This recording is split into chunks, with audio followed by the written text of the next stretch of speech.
Good morning, good afternoon, good evening बच्चों, कैसे हैं? पढ़ाई लिखाई सबका हो रहा है? Myself Deepak Kumar. Today we are here to learn some word problem based on quadratic equation. So your question, next question is written 30 number question because we have solved 12 questions in previous video, up to 12 question in previous video. So your next question, question number 13 is written on board. What is the question? What is saying? ये क्या कह रहा है? देखिए ध्यान से सुनिएगा. A passenger train takes 2 hours less. एक पैसेंजर ट्रेन जो है वो कितना लेस टाइम लेता है? 2 आवर लेस टाइम लेता है. किसी जर्नी उसको करना है for a journey of 300 kilometre. उसको कितना का जर्नी करना है? 300 किलोमीटर का जर्नी करना है. यानी कि एक जगह से दूसरे जगह उसको जाना है. कितना किलोमीटर जाना है उसको? 300 किलोमीटर जाना है. और वो कितना लेस टाइम ले रहा है? 2 आवर लेस टाइम ले रहा है. ठीक है. If its speed is increase by 5 kilometre per our, उसका स्पीड कितना बढ़ा दिया गया? 5 किलोमीटर पर आवर बढ़ा दिया गया. पहले उसका स्पीड मान लो XYZ कुछ भी हो सकता है. अगर उसके स्पीड को 5 किलोमीटर पर आवर इंक्रीज कर दिया गया, ठीक है, फ्रॉम इट्स यूजुअल स्पीड, अगर उसका स्पीड को 5 किलोमीटर पर आवर क्या कर दिया गया? इंक्रीज कर दिया गया, तो उसका टाइम कितना कम हो जाता है? टाइम कितना कम हो जाता है? टाइम कितना डिक्रीज कर जाता है? 2 आवर कम टाइम लेता है. मान लो कि पहले कोई ट्रेन जो था x के स्पीड से चल रहा था, वो 10 आवर लेता है, लेकिन अब x + 5 के स्पीड से चलेगा तो कितना टाइम लेगा? 8 आवर लेगा. ठीक है, कितना टाइम लेगा? 8 आवर, क्योंकि 2 आवर कम हो गया ना. स्पीड जब बढ़ जाएगा तो टाइम क्या हो जाएगा? डिक्रीज कर जाएगा. तो बोलता है कि उसका यूजुअल स्पीड आप क्या करो? फाइंड करो. तो जो हमें फाइंड करना होता है, मैंने रूल बताया था आपको कि जो आपको फाइंड करना होता है पहले उसी को हम क्या करते हैं? सपोज करते हैं. सॉल्यूशन शुरू करें. ओके, सॉल्यूशन है आपका. तो हम लोग को फाइंड करना है यूजुअल स्पीड. तो लिखेंगे let usual speed of train, है ना. ट्रेन या पैसेंजर ट्रेन भी आप देख सकते हैं. Train is equal to x kilometre per hour. मान लेते हैं कि उसका यूजुअल स्पीड जो है, मान लो उसका स्पीड जो पहले जो था वो x किलोमीटर पर आवर था. ठीक है. डिस्टेंस इज गिवन, डिस्टेंस आपका दिया हुआ है. तो time taken is equal to क्या हो जाएगा? टाइम टेकन बाय ट्रेन, है ना. यानी कि डिस्टेंस को कवर करने के लिए कितना वो टाइम लेगा? Time taken by train. Train is equal to क्या हो जाएगा? 300 किलोमीटर है. स्पीड उसके पास x है, डिस्टेंस आपके पास है, स्पीड है. डिस्टेंस और स्पीड रिलेशन अगर फाइंड करेंगे तो टाइम इज इक्वल टू क्या फार्मूला होता है? देखिए ध्यान जरा. Time is equal to formula होता है distance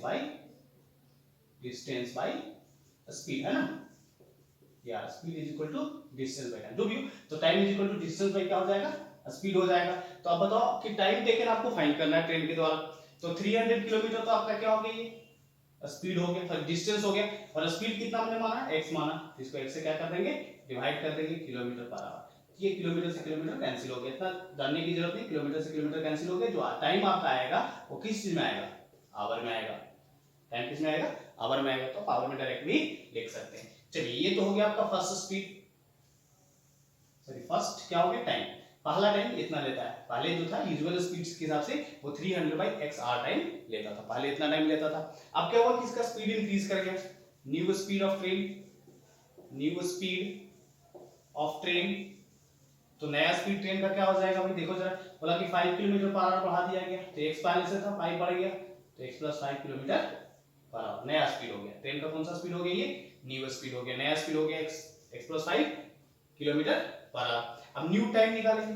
distance remain constant. Distance तो 300 का ही है, लेकिन नया टाइम फाइंड करेंगे तो क्या हो जाएगा? New time distance by speed. तो डिस्टेंस आपका कितना दिया हुआ? 300.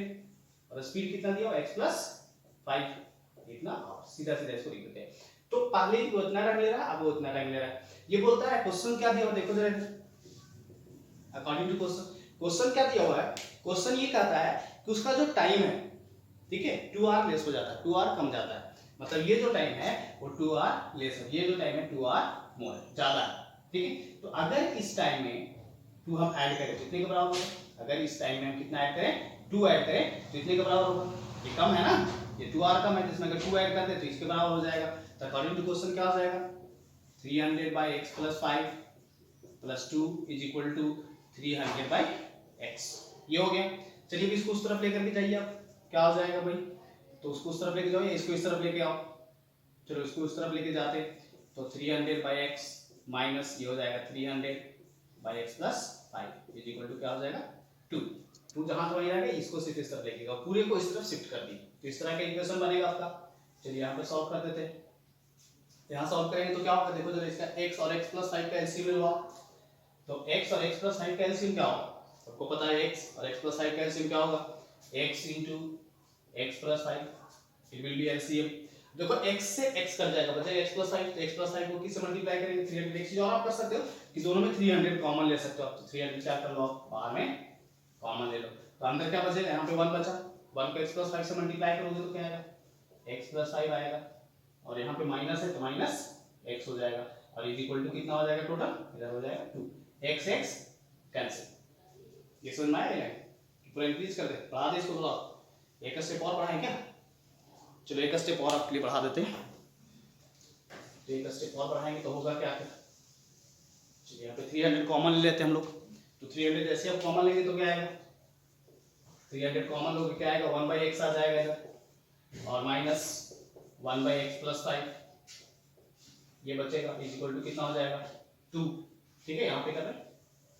चलिए अब देखिए यहाँ पे, अब तो ये ठीक हो गया, अब x और x प्लस 5 का एलसीएम ले लो, तो क्या हो जाएगा x into x plus 5 cross multiply हो जाएगा तो कितना आएगा x plus 5 minus x is equal to 2 आएगा। देखो x x क्या हो जाएगा कैंसिल, क्या हो जाएगा 300 को आप 2 से डिवाइड कर सकते हो 150, तो 150 इंटू क्या बच जाएगा ऊपर में 5 divided by x into x plus 5, और इस तरफ क्या बचा, कुछ नहीं तो क्या बचेगा 1। अब आगे कैलकुलेशन कीजिए, कैलकुलेशन करेंगे तो क्या आएगा देखो जरा, 15 5 जा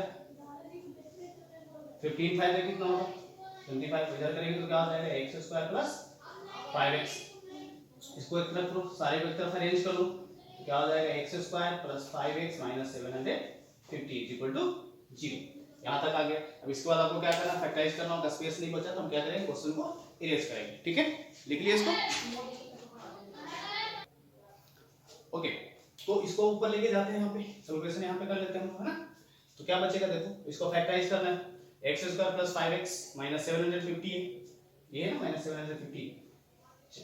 750, इसको फैक्टराइज करना तो कितना में टूटेगा, कितना में तोड़ सकते हो आप 75 हमको लाना है, इसमें 5 का डिफरेंस लाना है, तो कितना में टूट जाएगा चेक कर ले इसको, चलो चेक कर लेते हैं।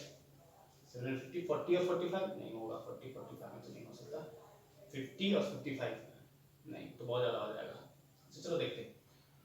2 से इसको करेंगे तो कितना होगा, 3 2 6 7 2 14 5, 3 से करेंगे 3 1 3, इसको करेंगे तो क्या होगा 3 2 6 3 5 15, 5 से करेंगे 25, 5 से करेंगे क्या आ जाएगा 5 आ जाएगा, 5 5 25 और 5 6 30 का 25 और 30 में टूट जाएगा, कितना में टूटेगा ये 25 और 30 में टूट जाएगा। चलिए देखते हैं, तो x स्क्वायर प्लस 5 है ना, प्लस 5 है तो प्लस वाला बड़ा होगा, plus 30x minus 25x minus 750 is equal to 0, ठीक है। फैक्टराइजेशन तो आपको समझ में आ रहा होगा, क्या किया इसको, फैक्टराइजेशन का रूल क्या है कि 5 को आपको दो पार्ट्स में तोड़ना है, दो पार्ट में स्प्लिट करना है, ऐसा स्प्लिट करना है कि 30 में से ऐसा स्प्लिट करना है कि दोनों को ऐड और सब्ट्रैक्ट करने के बाद कितना आना चाहिए 5 आना चाहिए। 750 को तोड़ना दो भाग में, ऐसा तोड़ना है कि ऐड और सब्ट्रैक्ट करने पे क्या आना चाहिए 5 आना चाहिए, तो इसको हम तोड़ दिए 30 और 5 में, 30 और 25 में, तो 30 और 25 में जब करेंगे तो कितना आएगा 5 तो आ जाएगा, लेकिन प्लस किसको रखेंगे और माइनस किसको रखेंगे, तो यहाँ पे लाना क्या है प्लस 5 आपको लाना है, दिख रहा है ना प्लस 5 लाना है, जब प्लस 5 आपको लाना है तो प्लस वाला बड़ा होगा, जिसमें लाना होगा आपको प्लस में लाना है तो प्लस वाला क्या होना चाहिए बड़ा होना चाहिए, तो यहाँ पे प्लस 5x है तो यहाँ क्या हो जाएगा आपका प्लस 30 और माइनस 25, तभी तो सब्ट्रैक्ट करोगे 30 से अगर 25 सब्ट्रैक्ट करोगे तभी ना 5 बचेगा, तो इसी कारण से हमने इसको ऐसे तोड़ा। चलो आगे देखते हैं क्या कर सकते हैं, तो इसमें x कॉमन ले लो तो क्या बच जाएगा x प्लस 30 माइनस 25 यहाँ पे ले सकते हैं एलसीएम, तो x और माइनस माइनस प्लस ये हो जाएगा 30 इज इक्वल टू 0। अब देखो यहाँ पे x प्लस 30 कॉमन है, x प्लस 30 आपने क्या कर लिया कॉमन ले लिया, बचा क्या x minus 25 is equal to 0, सही है। चलिए दोनों को अलग करो तो क्या आएगा x plus 30 is equal to 0 और x minus 25 is equal to 0, करोगे तो x इज इक्वल टू क्या हो जाएगा minus 30 and x is equal to क्या हो जाएगा 25, तो x never be equal to minus 30, x कभी भी 30 के बराबर माइनस 30 के बराबर नहीं हो सकता, x never B negative, x कभी भी नेगेटिव नहीं हो सकता, तो x इज इक्वल टू क्या हो जाएगा 25 kilometre per our. So usual speed of the train क्या हो जाएगा आपका 25 kilometre per our. So usual speed of train is equal to 25 kilometre per hour, ठीक है। तो यूजुअल स्पीड ट्रेन का क्या हो गया 25 किलोमीटर पर आवर। तो नया स्पीड जो उसका निकलेगा वो कितना निकलेगा, 25 प्लस 5 30 किलोमीटर पर आवर हो जाएगा। ठीक है, ठीक है। तो यहाँ पे हमने क्या लिखा कि usual speed of the train is 25 kilometre per our. Usual speed जो ट्रेन का है कितना हो गया, 25 किलोमीटर पर आवर हो गया। ठीक है, तो आप समझ सकते हैं usual speed of the train 25 kilometre per our. अगर तुमसे पूछेगा कि जो नया स्पीड है ट्रेन का तो कितना हो जाएगा, तो new speed of the train 30 kilometre per our, क्योंकि 5 इसमें ऐड कर देंगे तो 30 किलोमीटर पर आवर हो जाएगा। It is your answer. ये आपका क्या हो जाएगा, आंसर हो जाएगा। सही है, समझ में आ गया सबको? इरेज कर दे। चलिए इरेज करते हैं और नेक्स्ट क्वेश्चन लिखते हैं, क्वेश्चन नंबर 40। ओके, लिखिएगा। Okay, your next question reason board, try to solve this question. इस क्वेश्चन को सॉल्व करने की कोशिश कीजिए, पॉज कीजिए वीडियो और सॉल्व कीजिए। चलो मैं क्वेश्चन पढ़ते हैं। A motor boat whose speed in still water is 18 kilometre per our. एक मोटर बोट है जिसका स्पीड जो है स्टिल वाटर में, रुका हुआ पानी में 18 किलोमीटर पर आवर है। पानी जब रुका हुआ है तो उसका कंडीशन, उसका जो स्पीड है वो 18 किलोमीटर पर आवर है। कब, जब पानी रुका हुआ है। स्टिल वाटर मतलब रुका हुआ पानी। ठीक है, 18 kilometre per our still water में। टेक्स 1 आवर मोर, उसको कितना ज्यादा टाइम लगता, 1 घंटा ज्यादा टाइम लगेगा। किस चीज में 1 घंटा ज्यादा टाइम लगता है भाई, किस चीज में, 24 kilometre upstream then to returns the same spot. मतलब सुना है आपको कि उसको 24 किलोमीटर जाने में, ठीक है, 24 किलोमीटर जाने में 1 घंटा ज्यादा टाइम लगता है किसकी अपेक्षा, रिटर्न आने के।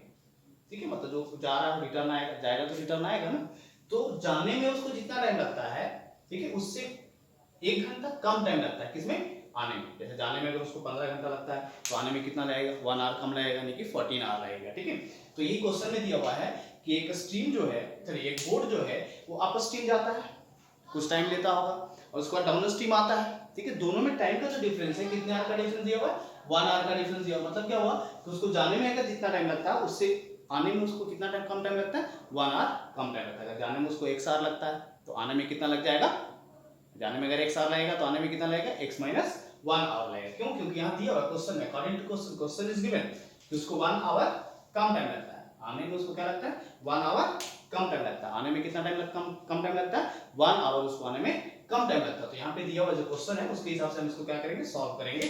जाने में जितना टाइम लगेगा उससे 1 घंटे कम टाइम लगेगा उसको आने में। कितना डिस्टेंस जाना है भाई उसको, तो 24 किलोमीटर डिस्टेंस जाना है। 24 किलोमीटर डिस्टेंस जाने में, दूर जाने में, अप स्ट्रीम और डाउन स्ट्रीम, ठीक है, 24 किलोमीटर जाना है, 24 किलोमीटर आना है। 24 किलोमीटर जाने में जो उसको टाइम लगता है उससे 1 आवर कम टाइम लगता है किसमें, 24 किलोमीटर आने में। ठीक है, इसको सॉल्व करके देखें हम लोग। चलिए, जैसे फाइंड क्या करना, find the speed of the stream. तो मान लेते हैं let speed of the stream, solution करेंगे। तो जो सॉल्यूशन जो फाइंड करना तो उसी को मानते हैं let speed of stream. Stream मतलब क्या होता है, धारा, is equal to x kilometre per. ठीक है, स्ट्रीम का जो स्पीड होगा x किलोमीटर पर आवर मान लिए, यानी कि जो वाटर का जो फ्लो है, वाटर का जो फ्लो है कितना मान लिया हमने, x किलोमीटर पर आवर। यानी कि पानी जब फ्लो करता है तो उसका कुछ ना कुछ स्पीड होगा, तो वाटर जो फ्लो कर रहा है उसका कितना हमने मान लिया, x किलोमीटर पर आवर मान लिया। चलिए ठीक है, अब देखो इसका अपस्ट्रीम और डाउनस्ट्रीम स्पीड फाइंड करेंगे। तो यहाँ पे दिया हुआ है स्टिल वाटर में उसका स्पीड इतना है, तो जब अपर स्ट्रीम जाएगा तो उसका स्पीड कुछ कमेगा। तो अपर स्ट्रीम में क्या होता है कि धारा के अगेंस्ट ऊपर जा रहा है, बोट कहां जा रहा है, ऊपर जा रहा है, पानी उसको नीचे की ओर क्या करेगा, पुश करेगा। जब वाटर उसको नीचे की ओर पुश करेगा तो उस कंडीशन में क्या होगा, देखते हैं हम लोग। तो नीचे को जब पुश करेगा तो उस कंडीशन में क्या होगा, स्पीड ऑफ बोट अपस्ट्रीम, है ना, अपस्ट्रीम यानी कि जब ऊपर जा रहा है तो उसका स्पीड क्या होगा। तो बोट क्या करेगा, बोट को क्या करेगा, जो पानी है बोट को क्या करेगा, 6 किलोमीटर पर आवर का स्पीड से बैकवर्ड पुश करेगा। 6 किलोमीटर पर आवर का स्पीड से कहां पुश करेगा, बैकवर्ड पुश करेगा। तो ये x किलोमीटर पर आवर से, उसका पहले का स्पीड कितना था, 18 kilometre per our. 18 kilometre per our, 18 minus x, क्योंकि x का स्पीड से उसको क्या करेगा, पीछे की ओर पुश करेगा। x का स्पीड से किधर पुश करेगा, पीछे की ओर पुश करेगा। तो अपर स्ट्रीम जब जाएंगे तो उसका स्पीड क्या कर जाएगा, डिक्रीज कर जाएगा। 18 था क्योंकि वाटर जो फ्लो कर रहा है, करंट जो है वाटर का, उसको क्या कर रहा है, x किलोमीटर पर आवर का स्पीड से पीछे पुश कर रहा है। तो अपर स्ट्रीम में ये स्पीड हो जाएगा। Speed down stream, speed of boat down stream, boat down stream क्या हो जाएगा, यानी कि जिस डायरेक्शन में बोट चल रहा है, बोट इस डायरेक्शन में चल रहा है, ठीक है, और वाटर भी इसी डायरेक्शन में चल रहा है, तो बोट का स्पीड ऑटोमेटिकली बढ़ जाएगा। आपने एक्सपेरिमेंट किया होगा कभी कि जब साइकिल चला रहे होते हैं और हवा चल रहा होता है, जब हवा चल रहा होता है तो उस कंडीशन में क्या देखते हैं कि अगर इस डायरेक्शन में साइकिल चला के जा रहे हो, इधर से हवा आ रहा है, तो उस कंडीशन में क्या देखते हैं कि साइकिल के लिए हमको ज्यादा फोर्स लगाना पड़ता है और स्पीड उसका कम हो जाता है। लेकिन जिस डायरेक्शन में आप साइकिल चला रहे हो, इसी डायरेक्शन में साइकिल चल रहा है, हवा भी इसी डायरेक्शन में चल रहा है, तो उस कंडीशन में क्या हम लोग देखते हैं कि स्पीड जो होता है साइकिल का वो बढ़ जाता है, क्योंकि हवा क्या स्पीड, हवा उसको क्या कर रहा है, पुश कर रहा होता है ना। बिल्कुल यहाँ पर भी वही कंडीशन है कि पानी उसको क्या करता है, अपने साथ पुश कर रहा होता है, तो उसका स्पीड बढ़ जाएगा और स्पीड कितना हो जाएगा 18 plus x kilometre per our. कितना बढ़ जाएगा, तो x किलोमीटर पर आवर उसका स्पीड बढ़ जाएगा। x किलोमीटर पर, क्योंकि वाटर का स्पीड कितना था x था, 18 उसको ऑलरेडी अपना स्पीड है और x किसका स्पीड है, वाटर का, तो दोनों का ऐड करेंगे तो टोटल स्पीड निकल जाएगा डाउन स्ट्रीम। चलिए यहाँ पे सॉल्यूशन करते हैं, देखते हैं क्या दिया हुआ है। तो टाइम टेकन अप स्ट्रीम है ना, time taken up stream while going up stream है ना, while going, while up stream भी सीधा लिख सकते हैं, while up stream, up stream, ठीक है। अप स्ट्रीम के वक्त उसका टाइम क्या लग जाएगा, तो डिस्टेंस और स्पीड यहाँ दिया हुआ है ना, अप स्ट्रीम में, अप स्ट्रीम में स्पीड दिया हुआ है, तो डिस्टेंस आपका कितना दिया हुआ है 24 और यहाँ पे टाइम दिया हुआ है 18 माइनस x आवर, ठीक है। अब क्या फाइंड करेंगे, time taken while down stream, down stream तो 24 by 18 प्लस x। देखिए यहाँ पे क्या दिया हुआ, डाउन स्ट्रीम में बोट का स्पीड दिया हुआ है, डिस्टेंस दिया हुआ है, तो टाइम अगर आपको फाइंड करना है डिस्टेंस बाय स्पीड कर देंगे तो आपका टाइम फाइंड हो जाएगा। देखो अकॉर्डिंग टू क्वेश्चन क्या दिया हुआ है, अकॉर्डिंग टू क्वेश्चन दिया हुआ है कि ये जो टाइम है, जब वापस स्ट्रीम जा रहा होता है तो 1 आवर ज्यादा टाइम लेता है, वापस स्ट्रीम जाने में कितना टाइम ज्यादा लेता है, 1 आवर ज्यादा टाइम लेता है, तो ये 1 आवर ज्यादा, ये 1 आवर लेस, 1 आवर ज्यादा 1 आवर लेस। तो अकॉर्डिंग टू क्वेश्चन अगर ये ज्यादा है, इसमें से इसको घटाएंगे, ठीक है, तो जितना ज्यादा वही आएगा, तो ज्यादा कितना 1 है, तो इतना माइनस इतना करेंगे तो कितने के बराबर आ जाएगा 1 के बराबर, 24 by 18 minus x minus 24 by 18 plus x is equal to कितना हो जाएगा, इज इक्वल टू हो जाएगा 1, क्योंकि 1 आवर के बराबर है ना, 1 के बराबर हो गया। अब क्या करो, इसका एलसीएम ले लो यहाँ पे, या 24 आप कॉमन लो, 24 कॉमन लोगे तो 1 by 18 माइनस x और minus 1 by 18 plus x is equal to कितना हो गया 1 हो गया। चलिए यहाँ पे कैलकुलेशन कर लेते हैं, ठीक है, यहाँ पे कैलकुलेशन करेंगे तो क्या हो जाएगा, देखो 24 तो कॉमन था, एलसीएम लोगे तो क्या आएगा भाई, एलसीएम जो नीचे वाला लोगे 18 माइनस x और 18 प्लस x, 18 माइनस x और 18 प्लस x का जब एलसीएम लोगे तो क्या हो जाएगा 18 minus x into 18 plus x, ये इसका क्या हो गया एलसीएम हो, तो इस तरफ क्या आएगा 1 का 1 रहेगा। तो इसको कैलकुलेट करेंगे तो ये वाला जो है इधर चला जाएगा, ये इधर आ जाएगा, तो इसमें क्या होगा देखो जरा, 18 plus x minus 18 minus x, दिख रहा है सबको, चेक कर ले एक बार, चलिए दिख रहा है। अब क्या करेंगे, देखिए इसको कैलकुलेशन करते हैं, 24 इसको कैलकुलेट करेंगे तो 18 plus x minus 18 plus x divide, देखो a माइनस b और a प्लस b है, तो a square minus b square, 18 का square minus x square is equal to इधर क्या हो जाएगा 1। देखो यहाँ पे 18 से 18 क्या हो जाएगा कैंसिल, बचा क्या, देखो जरा 24 into 2x, x plus x 2x हो जाएगा, 18 का स्क्वायर कितना आएगा, 18 का स्क्वायर कर लेते हैं, 18 इंटू 18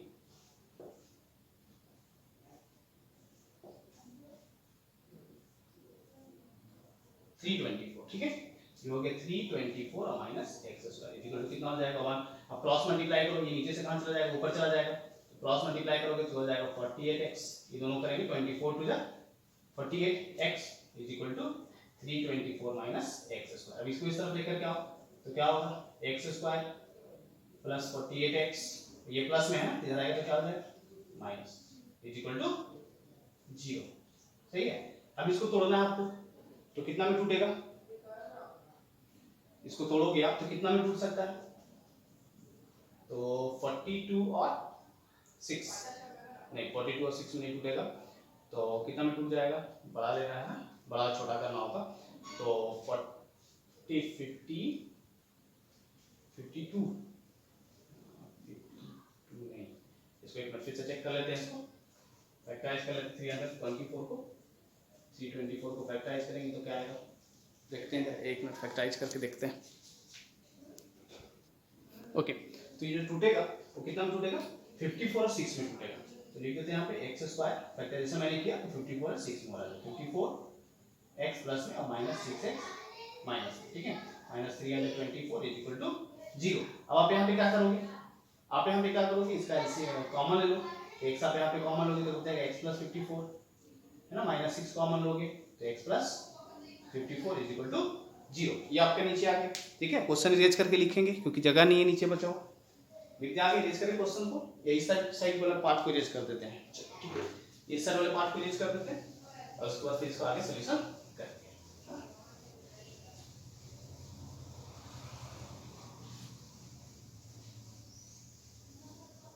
ठीक है, अब देखो यहाँ पे क्या होने वाला है, अब दोनों में यहाँ पे x प्लस 54 कॉमन है, तो x प्लस 54 कॉमन ले लिया, बचा के अंदर में देखो x minus 6 is equal to 0।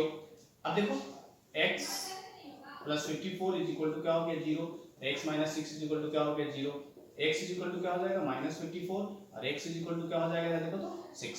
तो x कभी भी माइनस 54 पॉसिबल नहीं, क्योंकि स्पीड है ना, तो स्पीड माइनस में नहीं हो सकता, तो x does not possible to minus 54, then x is equal to 6। यानी कि जो स्टीम का जो स्पीड होगा, लिखेंगे hence speed of stream is equal to 6 kilometre per hour. ठीक है, स्टीम का जो स्पीड होगा वो कितना हो जाएगा 6 किलोमीटर पर आवर हो जाएगा, यानी कि जो धारा का जो स्पीड होगा वो कितना हो जाएगा 6 किलोमीटर पर आवर हो जाएगा। ठीक है, नेक्स्ट क्वेश्चन करें हम लोग, इरेज करते हैं इसको, समझ में आ गया सबको, चलिए इरेज करते हैं। ओके, नेक्स्ट क्वेश्चन लिख दे। Okay, your next question number 15 is written on board. The question is, two taps running together can fill a tank in 3 or 1/13 hour. बोलता है कि दो टैप अगर एक साथ चलते हैं, ठीक है, नल टैप मतलब नल होता है, ठीक है, दो नल अगर एक साथ चलते हैं, एक साथ काम करते हैं, एक साथ पानी खोल देते हैं उसमें, तो टोटल उसमें टाइम जो लगता है भरने में एक टैंक को, वो कितना लगता है 3 और 1/13 आवर। ठीक है, इतना टाइम लगता है भरने में। बोलता है if one tap takes 3 hour more time, बोलता है एक टैप जो है वो 3 घंटा ज्यादा टाइम लेता है दूसरे से। एक टैप जो है मान लो कोई भी टाइम लेता है और एक्स वाई जेड कुछ भी, ठीक है, सेकंड टैप जो होगा कितना आवर ज्यादा लेगा 3 आवर ज्यादा लेगा। एक टैप आपका x आवर लेता है तो दूसरा टैप कितना ले जाएगा x प्लस 3 आवर ले लेगा। ठीक है, to fill the tank, tank को भरने में 3 आवर ज्यादा टाइम लेता है। तो बोलता है कि how much time each tap take to fill the tank, बोलता है कि दोनों टैप अलग अलग कितना टाइम लेगा, दोनों टैप अलग अलग कितना टाइम लेगा, आपको वो क्या करना है फाइंड करना है। तो लिख देते हैं लेट, जो फाइंड करना उसी को मानेंगे ना, let first tap take, let first tap takes x hour to fill the tank, to fill the tank। First tap जब कितना आवर लेता है तो x आवर लेता है, किस चीज के लिए, टैंक को फिल करने के लिए। Then second tap takes x plus 3 hour to fill the tank, तो टैंक को भरने में कितना लेगा x प्लस 3 आवर लेगा। एक टैप अगर x लेगा दूसरा कितना लेगा x प्लस 3। अब चलो बताओ कि x आवर में पूरा भरता है तो 1 आवर में कितना भरेगा, 1 आवर में कितना भरेगा, तो 1 आवर में लिखेंगे हम यहाँ पे फर्स्ट टैप, समझने वाला क्वेश्चन है, ध्यान देना। First tap takes, first tap can fill 1/x part in 1 hour. ठीक है, एक घंटे में 1/x पार्ट भरेगा, एक घंटे में कितना भरेगा 1/x पार्ट भरेगा। तो सेकेंड टैप टेक्स क्या कैन फिल कितना part 1/x plus 3 parts in 1 hour. ठीक है, फर्स्ट टैप कितना भरेगा 1/x आवर में भरेगा, 1/x आवर में कितना भरेगा भाई, सॉरी 1/x पार्ट भरेगा कितना आवर में 1 आवर में। सेकेंड टैप जो है 1 आवर में कितना भरेगा 1/x प्लस 3 पार्ट भरेगा। ठीक है, जब नल को खोलते हैं तो कुछ पहले थोड़ा सा भरेगा फिर ज्यादा भरेगा, ऐसे भरते जाता है ना। तो 1 आवर में पहले इतना भरेगा फर्स्ट टैप और ये 1 आवर में इतना भरेगा। ठीक है, अब दोनों को मिला के कितना टाइम लगता है 1 आवर में ये 1 आवर में ये, तो 1 इतने आवर में दिया हुआ है ना, 3 और 1/13 आवर में पूरा भरता है। तो 1 आवर में कितना भरेगा ये, जैसे 1 आवर में ये भरा इतना, 1 आवर में फर्स्ट टाइम भरा इतना पार्ट, 1 आवर में सेकंड टाइम भरा इतना पार्ट, ये 1 आवर में तो टोटल जो दोनों टाइम एक साथ जब चलता है तो टोटल कितना टाइम लगता है 3 और 1/13। तो हम लिख सकते हैं both taps can fill 1/3 और 1/13 parts in 1 hour। ठीक है, एक घंटे में कितना भरेगा, जैसे देखो यहाँ पे क्या है कि इतना टाइम में भरता है, तो इस तरह से निकाल दिया कर देते हो। देखो यहाँ पे दिया हुआ है कि 1 आवर में भरता है पूरे टैंक को, ठीक है। तो 1 आवर में कितना भरेगा 1/x, ठीक है। 1x प्लस 3 आवर में भरता है टैप को, तो 1 आवर में कितना भरेगा 1/x प्लस 3। तो यहाँ पे बोथ टैप्स कैन फिल 1 घंटे में दोनों टैप मिलकर के कितना पानी भरेगा, तो टोटल टाइम कितना दिया होगा, इतने टाइम में पूरा भर देगा। तो 1 घंटे में कितने भरेगा, तो 1 इतना है ना, 1 आवर में कितना भरेगा 1 इतना भरेगा। अब देखो दोनों मिलके भर रहा है इतने में, तो दोनों को क्या करेंगे 1 आवर में ये और 1 आवर में ये और 1 आवर ये दोनों मिला करके, तो दोनों को अगर हम ऐड करेंगे तो इतने के बराबर हो जाएगा। अकॉर्डिंग टू क्वेश्चन 1 आवर में ये 1 आवर में ये दोनों को क्या करेंगे हम ऐड करेंगे, तो पूरे इतने के बराबर हो जाएगा, है ना। 1 आवर में ये कर रहा है 1 आवर में ये, अब दोनों को मिला के ये, तो दोनों को ऐड करेंगे तो इतने के बराबर होगा ना। दोनों मिलाकर कितना भरता है, सेकेंड टाइप इतना भरता है, फर्स्ट टाइप इतना भरता है, ठीक है। दोनों मिला के, तो अगर दोनों को हम ऐड करें तो दोनों मिला के हो जाएगा, दोनों मिल जाएगा, दोनों मिलेगा तो इतने के बराबर हो जाएगा। नहीं 1/x plus 1/x plus 3 is equal to 1/3 whole 1/30, ऐसा कुछ आएगा। अब चलिए इसको सॉल्व कीजिए। इसमें सिर्फ यही समझना है कि 1 आवर में कितना भरेगा, ठीक है। 1 आवर में निकाल लेंगे। अब चलो करते हैं, देखते हैं क्या आएगा। तो यहाँ पे क्या हो जाएगा, x और x प्लस 3 कैंसिल, क्या हो जाएगा x इंटू एक्स प्लस 3 हो गया। चलिए देखो क्रॉस मल्टीप्लाई हो जाएगा ऐसे, तो आएगा x plus 3 plus x is equal to, इसको जब मल्टीप्लाई करेंगे तो 13 3 जा 13 है 40, यानी कि हो जाएगा 40/13, ऊपर 1 तो 13 कहाँ चला जाएगा ऊपर, तो क्या बचेगा देखो जरा, x प्लस x कितना हो जाएगा 2x/3, यहाँ पे हो जाएगा x² plus 3x is equal to 13/40, 13/40 हो गया। अब क्रॉस मल्टीप्लाई करो, तो क्रॉस मल्टीप्लाई करोगे तो 40 ऊपर आ जाएगा, तो 40 into 2x plus 3 is equal to 13 into x² plus 3x।